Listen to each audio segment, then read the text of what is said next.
Yo, what's going on, snipers, and welcome back to our Atlanta Thrashers franchise mode here in NHL 20. So in last episode we made a few more trades and we simmed the remainder of the season. As you can see, the Dallas Stars went on to win the Stanley Cup and Danny Heatley led us in points, which is pretty awesome. So I'll just quickly run through the player stats again for the season so you guys can take a look. But we are going to be making quite a bit of changes probably this off season, as we did like last off season, just signing like kind of depth guys that we need to an extent, and hopefully we can get some good players at the draft. We do have a few comments I'd like to go over before we actually get into the draft. The first one is from HawksFan88. He says, try and move up and take Malkin. If you can't get him, then get Gruel. I don't like Molly because he lacks the drive to win. Now, I'll show you guys quickly the draft class. There's a couple other comments regarding the draft. Well, actually one more, I think. But basically, we have the 11th overall pick. People are saying to try and move up and grab Evgeny Malkin, which I think I might have made him like a high elite or a low franchise or something. So he's going to be a really good player if we could get him. So we're going to try and move up. But if teams are not willing to budge at like the number 10th spot or the number 9 spot, then yeah, basically we probably won't be able to move up. But Hawksfan is saying don't get Molly because he lacks the drive to win, but I don't see that saying it anywhere that he lacks the drive to win. It says lacks size, and in here it says he is neither here or there, can struggle with the desire to win, but keeps his emotions in check, so he actually might be okay. But he does have a weakness of characters, so if he's the best player available, we might have to take him. Yeah, that's basically Molly, and then he says to take Gruel instead. Now, Gruel is probably more of a top 6 forward based on his like attributes and stuff like that, but he still looks pretty good. The only problem I have with him is he's really small. He's 5'9", 163, and he looks like he could be potentially injury prone, which would not be good. So that's the only problem with Gruel, but maybe we would take him with our pick. Now, the other comments I like to go over are from Holden Eels. The first one he says is try resigning both Heatley and Kovalchuk to around 9 million, and if you draft Malkin, either put him on the second line left wing or third line center. So once again, he's thinking about going for Evgeny Malkin, which I totally agree with, but he says to resign both Heatley and Kovalchuk to around $9 million. Well, I'll show you basically what Heatley and Kovalchuk are after right now. We could give Heatley a 2-year deal at 8.6, or well, actually we could do the 85% rule or whatever. But yeah, basically if we go up to like 8 years, he's gonna want a lot of money. But I think we'll probably give him at least a decent deal, like maybe 5 years or something. While Ilya Kovalchuk, on the other hand, for 8 years, he wants way less money. So it could be just because Heatley had a really good season, but we should be able to get Kovalchuk on a pretty decent deal if we wanted to give him an 8-year deal, which I think we might do.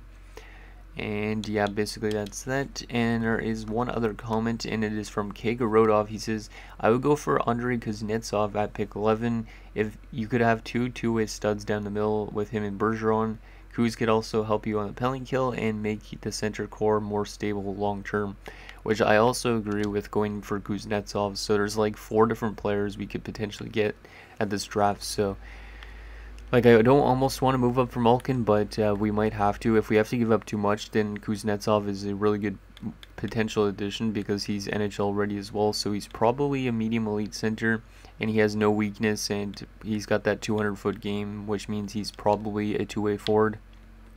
And that would be just a really good piece to have behind Bergeron or above Bergeron, depending on who's better. But yeah, that's the comments that I have for this episode. So yeah, let's hop into the draft and see if we could trade up to get Evgeny Malkin. And if we can't, then I think we'll probably go with Kuznetsov, either or the Gruel guy, or maybe that other guy that Hawks fans said not to take. So it looks like nobody's willing to give up a top 10 pick based on this, but we could still try. So I think we would try and trade for number 9, if we're being honest, because number 9 is probably where Malkin would go. But if this doesn't go through, then that's not good. And well, it's not good, but it's okay if we don't get him. So we'd have to give up our own first because we're obviously moving up a few spots, and we'd probably have to give up one of our multiple second-round picks. But I don't really want to do that. I could probably give in a third because we have a lot of thirds. Like if I threw in a 3rd round pick at 89th from the Islanders, and this probably would go through, but I could be completely wrong with that. You know what, we'll try it. 11th and 89th for 9th, and that is rejected. So I'm not going to try another trade because I want to just try like one-time deals on these type of things. So they wouldn't accept that. They would probably accept the 1st and the 2nd, but I think it's a bit too much to give up because I would rather take an abundance of prospects than take one potentially really good prospect, I think. So if we were to get Malkin at number 10, let's see if we can make a trade with the 10th overall team, which is Chicago. If not, I think I might just take Kuznetsov.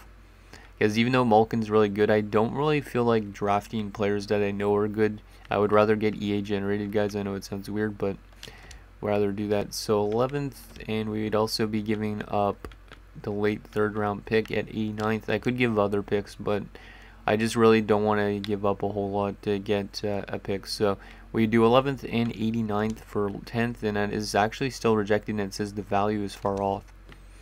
Just to move up one spot.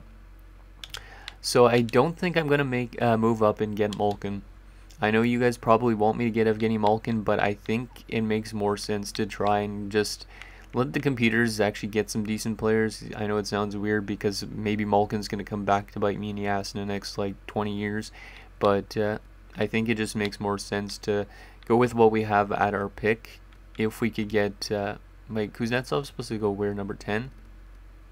Kuznetsov's supposed to go 12, so yeah, we could definitely still get Kuznetsov. So yeah, I think I'm going to let Malkin go to wherever. I know a lot of you guys want Malkin, but we might as well just let Malkin go to a different team. So let's see who goes first overall. Nashville's going to take Alex Ovechkin, not a surprise. That's a huge pickup for them.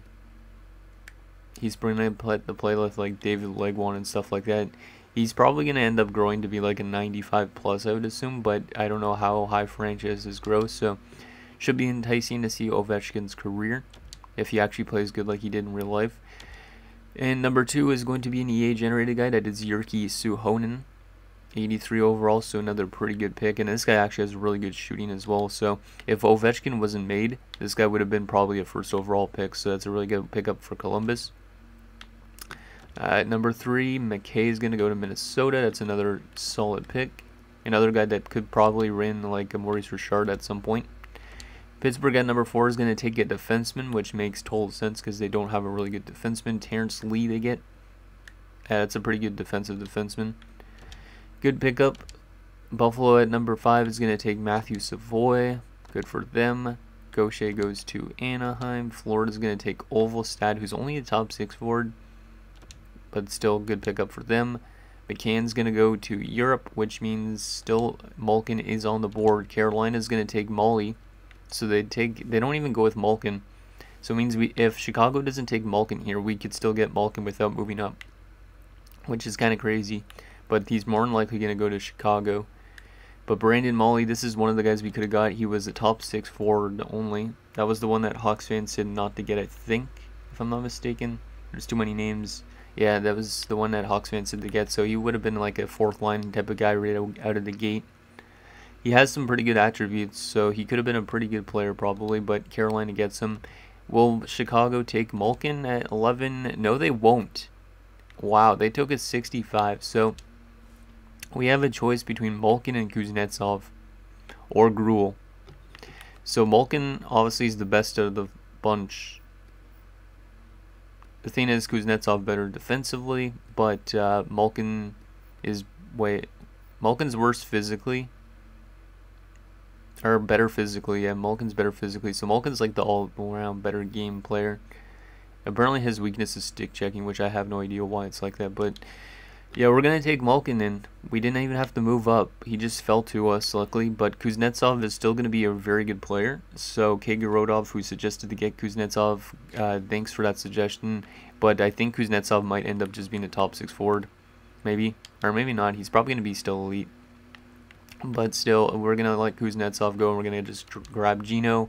And then, yeah, if Kuznetsov is a free agent at some point, maybe we pick him up. But welcome to Atlanta, Malkin. Yeah, I made him a low franchise. I just don't get why low franchises drop that far. Like, I thought I made him a high elite, but still, why does a low franchise fall that far in a draft? Like, you think a low franchise would go almost immediately after a high franchise. It just makes no sense, but low franchise, 80 overall. I guess I made him a little bit better, but yeah, anyways, there's his attributes. He's going to be a very good offensive player for us, playing with potentially like players like Kovalchuk and Heatley. So good first pick. Let's see what Kuznetsov was, and Kuznetsov was only a top 6 forward. Wow, in 77. So with this franchise mode, I feel like it's saying that players are NHL ready because basically there's like 76s and 74s and stuff like that are listed as fourth liners.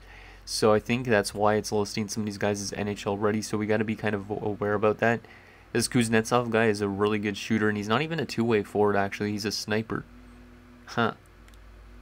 Not what I was expecting, but good defensive stats for a sniper to an extent out of the gate.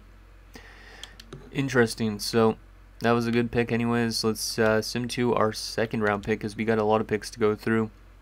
And then we got the resign stage to do as well. We won't do free agency in this episode just because I want your guys' feedback on stuff. So I don't know who we get with this second. This guy might be okay because he's got almost good shooting. Ricard Kiprusoff and then good puck skills. Is he the best option out there? There's also Wes Nolan. I don't even know who I want to really go with. This draft class doesn't look great, which kind of sucks because we have a lot of picks in it. But I think I will go for that Kiprusoff guy. Potentially. Actually, he might be a bottom 6. If he's a bottom 6 in the second round, we might have screwed up trading for all these picks for this year's draft. He does have 3-year ETA though, which might not mean anything because it's hard to kind of read the players in this draft. Yeah, I might go for Kiprusoff because the scouts are recommending us one of these three, but I have no idea about these two 17-year-olds. I mean, we could just go with a defenseman, but he's probably a top 6 defenseman. We could go with a goalie, but this goalie has a lot of weaknesses, so I don't trust it. So I think, yeah, we're going to go with Ricard Kiprusoff here in the second round. See how good he is. He is a low top 6, two-way forward, 62 overall. That's not that bad because low top 6 is probably paying out in this franchise mode, so I'll take that in the second round. But this year's draft looks pretty weak, so we might have to auto sim like from round 5 onwards or something. Okay, with our other second round pick, because we got like 4 seconds, I think we could take a goaltender. This goalie looks pretty good. Jackson Robbins. Might take him. There's also still Wes Nolan, who's a good shooter. We might be able to get him a bit later though. Scouts are recommending us Tim or him or him. Yeah, I think I'm going to go with the goaltender. I know we have Brian Elliott in the system, but it would make sense for us to get another goalie prospect just because Elliott might be more of a backup at some stage. But welcome to the team, Jackson Robbins. He's only 17 as well, and he's a high fringe starter. So not the elite goalie we're looking for, but high fringe starter. Might become a starting goaltender at some point. Never know. Might be just an AHL goalie at some point too. With our other second round pick, we are going to take Wes Nolan, who I was just looking at. Just because he's got some decent shooting attributes. He's 4 years away, but he's got a similar style to like Joe Thornton, so he might be a playmaker instead, but we're still going to take him. I think, unless we want to go with Whitting, which I don't think so, or Whiting. Yeah, we're going to take Wes Nolan. And he's also a low top 6 playmaker, and we have another pick right afterwards. Yeah, we're stocking up on the prospects, so we could always take Whiting. Or we could take Hackett, who's a power forward, but he's probably like a low top 9. Let's take a look at some other prospects, see if there's any other good players. That guy has somewhat decent attributes, Ville Koivunen. Oh, he's a low elite potentially. Okay, we're going to take Ville Koivunen just because I don't know if I have an early third round pick, so we're going to take Ville Koivunen already. And he is a low top 6 as well, damn. 63 playmaker though. So we are loading up on a lot of low top 6s, but those guys could always pan out, like I said. Oh, we do have another second round pick still. Jeez. Anybody else intriguing? Man, this draft is really bad. Oh, there's a decent looking goaltender. Zane Pinot. You know what? We're adding another goaltender to our mix. Another fringe starter though. Yeah. We're going to have a lot of goalie prospects. We have 3 goalie prospects now with those 2 goalies that we drafted in Brian Elliott. Yeah, this draft is really bad. I did pin Connolly. Oh yeah, I pinned Connolly because he had some decent stats. Yeah, we're going to take Connolly already, even though he's 19. Might as well, because this draft isn't getting any better. Oh my god, a 7th D in the 3rd round. Yeah, this draft is really bad. So we maybe shouldn't have traded for picks in this draft. Maybe we should have waited till the Crosby draft. But this guy has a weird-ass stat line. He's an offensive defenseman. He's got a, what was his overall? 57, and he's a 7th D potential. But you guys look at his stats. This guy's got 87 puck control, 85 hand-eye.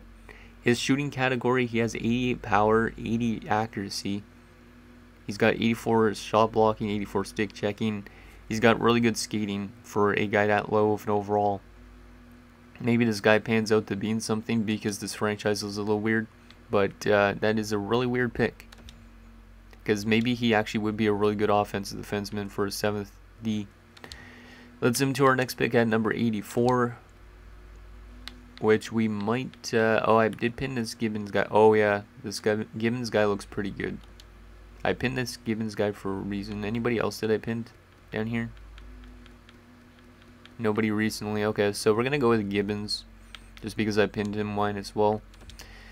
Because there's usually a reason why I pinned those guys, and he's a bottom 6 2-way forward, but bottom 6s could still pan out in this franchise. This guy actually has good shooting as well.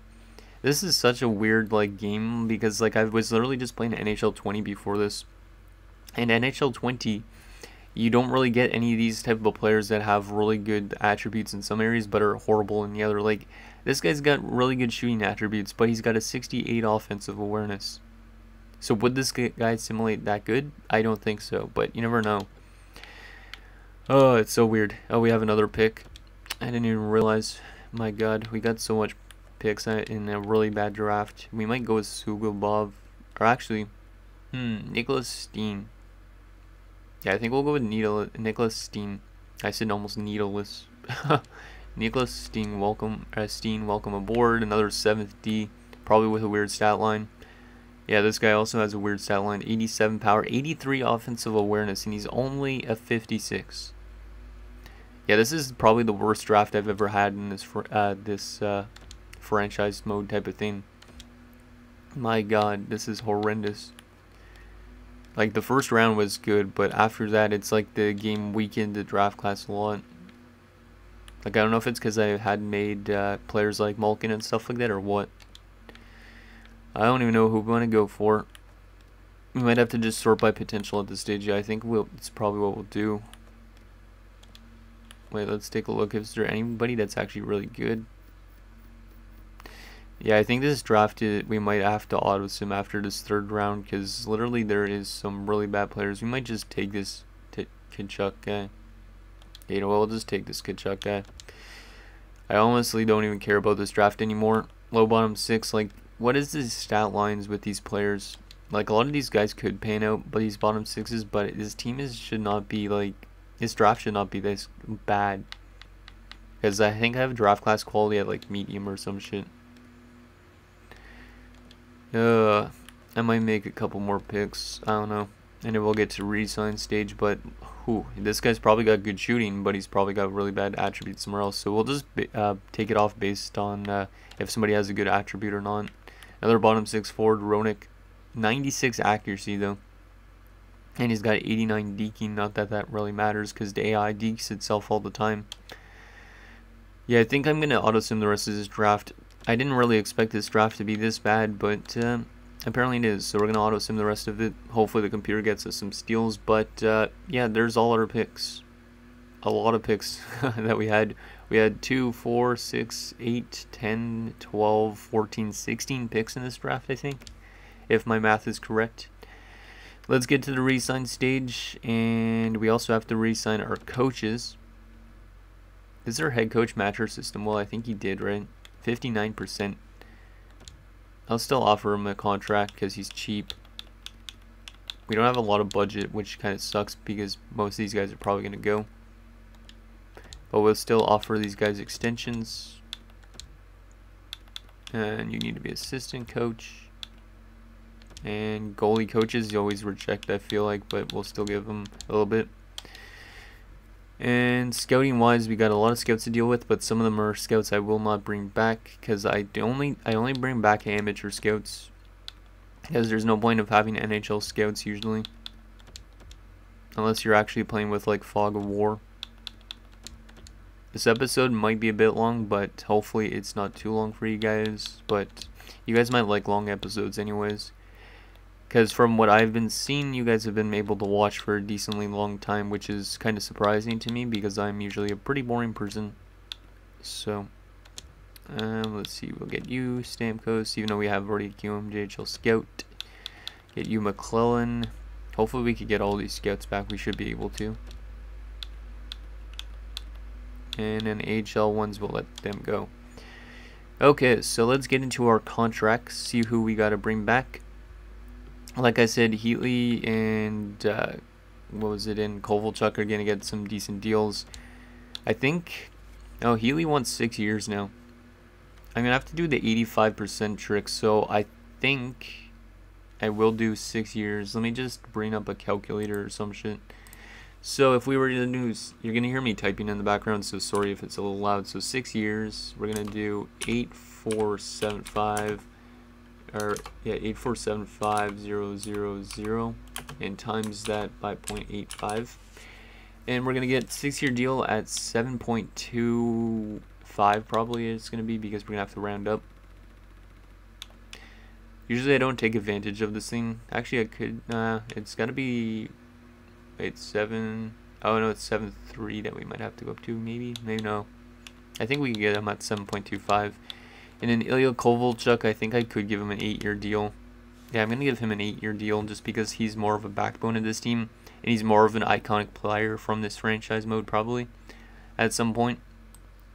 So he wants 8.325 for 8 years. So we will give him an 8-year deal at 7.075, I think it is. Yes, or actually, no, it would be rounded up to 7.1. And then we'll just qualify Reichel because he'll accept. We'll qualify Kluchek. And then we'll go to our unsigned guys, and we'll definitely sign Evgeny Malkin. He's going to be in the NHL this coming season. Some of these guys are already listed as like minor top 2 defensemen at 67, so because this game is weird, I'm going to already sign Baikov, since he's already a top 2 technically. Minor depth defenders, Isaiah Edmonds. I could sign him, but I might just wait and, what's his attributes like? His attributes are pretty good. You know what, we're going to sign Isaiah Edmonds already. Want to get this guy some good development. Because like I said, some of these guys are already listed as NHL already almost to an extent. Anybody else listed as AHL players? Nobody else. Okay. How about goaltending wise? Brian Elliott is listed as a minor backup, so I think I'll already sign him, which might be a bit of a risk, but we'll do it. But let me take a look actually. What else did the computer get us? Anything interesting? We do still have Wall, who's not ready yet.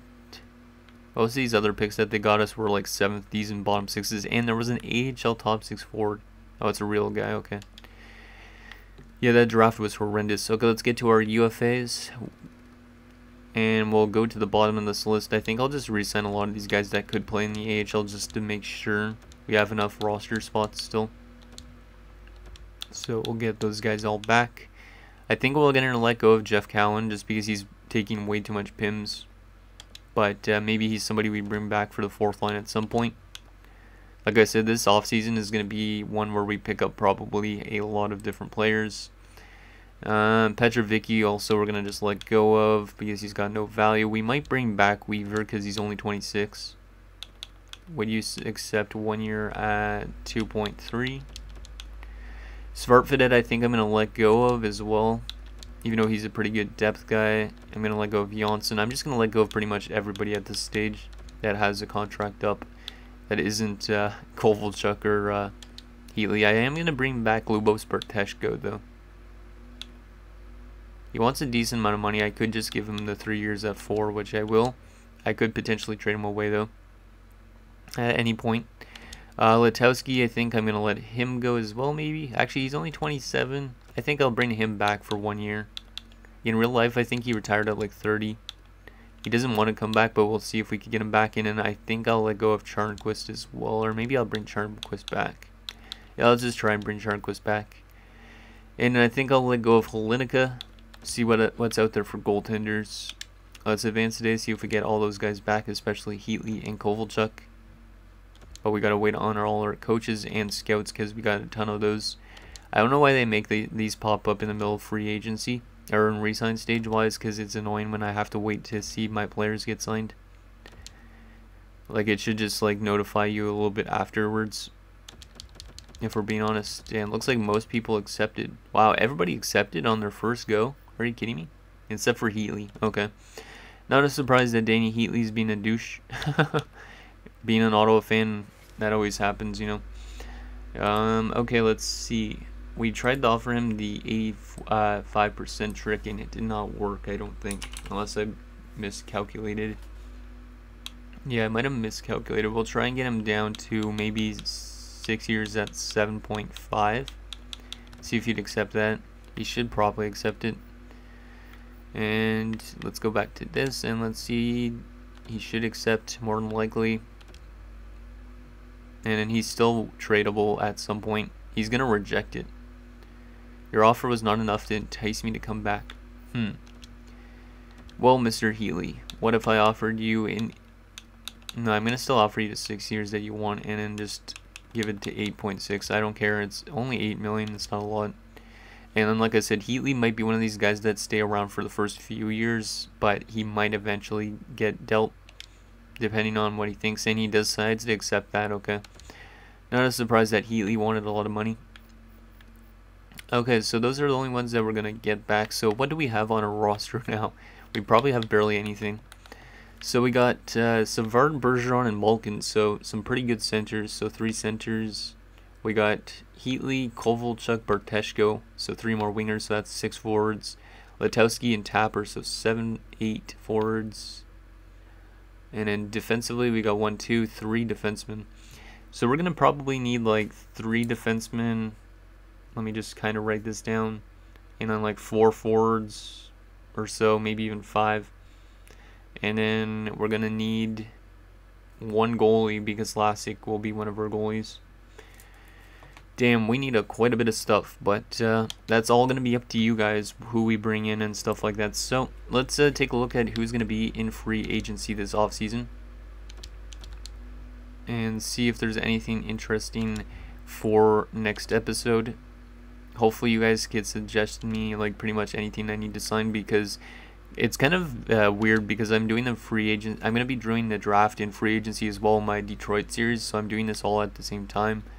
So in terms of free agents, if we wanted to get good, Ladislav Nagy is a good one, but he is an RFA. Yeah, that sucks. But there's like guys like Matt Sundin available, Al McInnes. Let's actually take a look by position. So the best centers available, let's sort by overall. Sundin, Lindros, Fedorov. There's some really good names out here. Some of these guys might not match our system that well, but there's guys like Todd White who eventually played in Atlanta that we could bring in if we wanted to get good. But like I said, this team doesn't necessarily need to. It just needs to fill in pretty much the gaps. But once again, we have another really deep free agency pool with a lot of good names. Some players are dropping off, like JR is. But yeah, it's very deep. We could definitely find anything we need in free agency. I'll go to the bottom of this. A lot of these guys that are listed as 4th liners at 75, which is crazy. And then left wing wise, let's see what we got here. Nagy, Shanahan is the big ones. Some other guys like Eric Desai, saw Dave Vanderchuk. Thomas Holmstrom even, that's a pretty good one. But yeah, some pretty good players all around for each position. It looks like Marcel Hossa. So we could bring in Marcel if he's a UFA. Yeah, he's a UFA. We could bring in Marcel Hossa because we can't bring in Marion yet. I think Marion's probably going to sign an extension in Ottawa probably, but no idea for sure. Right wing wise, Mark Recchi, Sean McEachern, our former player who we traded away. Todd Bertuzzi. Don't know why he has an exact elite potential, but whatever. Yeah, there's some really good players out there. But then again, I don't know if we want to be a really good team again. I want to kind of get maybe a good pick in the Crosby draft, and our team is going to be disgusting. because we could get another player like Kopitar. We could get another good goaltender. I actually didn't check where Devin Dubnyk got drafted. Damn, that sucks. Oh well. Because I think he was one of the other players I made for that draft. Huh, okay, so that's that. And then defensively, Al McInnes, Sergei Gonchar, Rob Blake, and Adam Foote. Damn, this is a lot of players hitting free agency. Then again, this is the 2003-04 like off season, which means the season after this was the lockout shortened season, so not a lot of players actually played. Nobody played in the NHL this season, so that's probably why a lot of these guys are hitting free agency now. I'll go to the bottom of this to an extent. Yeah, this is a long episode, but oh well, you guys are going to be fine with it.